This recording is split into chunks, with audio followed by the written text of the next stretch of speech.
Some nights start out ordinary. Quiet streets, the soft hum of a sleeping home. But then, without warning, everything shifts. What begins as a faint sound in the darkness can spiral into something far more sinister. Let me take you back to one night many years ago, when the stillness of my new home was shattered, leaving me with a memory I'll never forget, and a lingering question: what if I had acted sooner?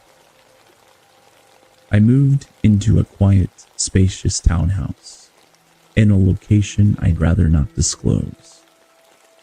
It was just me and my 4-year-old daughter. The area had a charm to it. Flowering trees lined the street, and the homes radiated a kind of vintage beauty. Yet, just a few streets away, the neighborhood shifted into rougher territory. It was a strange blend of safety and unease, though I never felt truly threatened in our home. A few weeks after settling in, I came across the post online, a simple safety tip suggesting to keep your car keys by your bedside. The idea was that, in an emergency, you can trigger your car alarm to scare off an intruder. I rarely acted on such advice, but for some reason, this time I did. One night, after putting my daughter to bed, I sat upstairs in my room reading. The house was calm, the kind of quiet that invites a sense of security. Then I heard it. A sharp sound outside, like something heavy had fallen or broken. I walked to the window and peered out into the dimly lit street. Nothing seemed amiss. I chalked it up to my imagination, took some melatonin, and turned out the light. The peace didn't last. A while later, I was jolted awake by something that felt like an earthquake. The entire room shuddered, accompanied by a loud, resonating thud. My heart raced as I sat up, my mind struggling to make sense of what I had just felt. Half asleep, I stumbled to my daughter's room, fear gripping me. Was she hurt? Had something fallen on her? But when I opened the door, she laid undisturbed, her soft breathing steady in the darkness. Confused and unsettled, I stood frozen in the hallway. Then another sound echoed through the house, a muffled crash, followed by silence so profound it felt unnatural. My gut told me something was wrong. I grabbed my car key fob and crept downstairs. The shadows in the corners of the house seemingly deeper and more menacing than usual.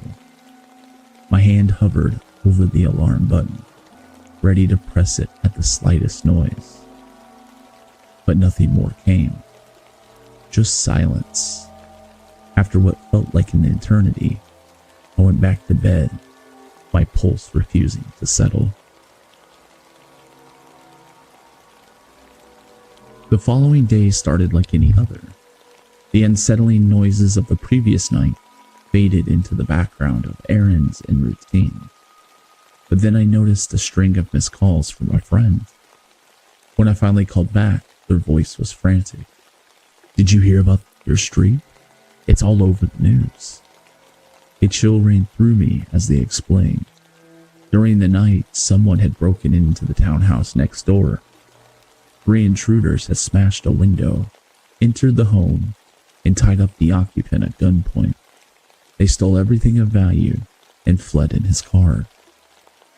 My knees gave out as I processed the words. I heard it all. The crash of the basement window, the struggle just feet away, separated only by a wall. And yet I had done nothing. I could have pressed the alarm. I could have, but I didn't. Later, when I spoke with the man who lived next door, his recounting turned the unease I felt into raw, chilling terror. The noises I heard that night had been the intruders finding him asleep in his bedroom, directly on the other side of my closet wall. The thud that woke me, it was him being thrown to the ground, a hand clamped over his mouth as if they threatened his life. He was tied up and left there, alone and helpless, for over 12 hours before managing to free himself and call for help. The knowledge left me reeling. My neighbor assured me he was just grateful nothing happened to my daughter or me, but the guilt was suffocating. What if I'd acted? Could I have stopped them? Could I have prevented his ordeal? Afterward, I lived in constant state of vigilance. I bought pepper spray, considered a gun, and found myself flinching at every unexpected noise. The men were never caught, though time softened the edges of the fear. The memory lingered. The weight of that night is something I'll carry forever, a haunting reminder of how close to danger I had come. To those men who brought terror into our quiet street, I hope we never meet again. If you enjoyed this story and want to hear more like it, don't forget to like the video, leave a comment with your thoughts, and subscribe to the channel for more chilling tales. Your support means the world and helps keep these videos coming. Thanks for watching, and I'll see you in the next one.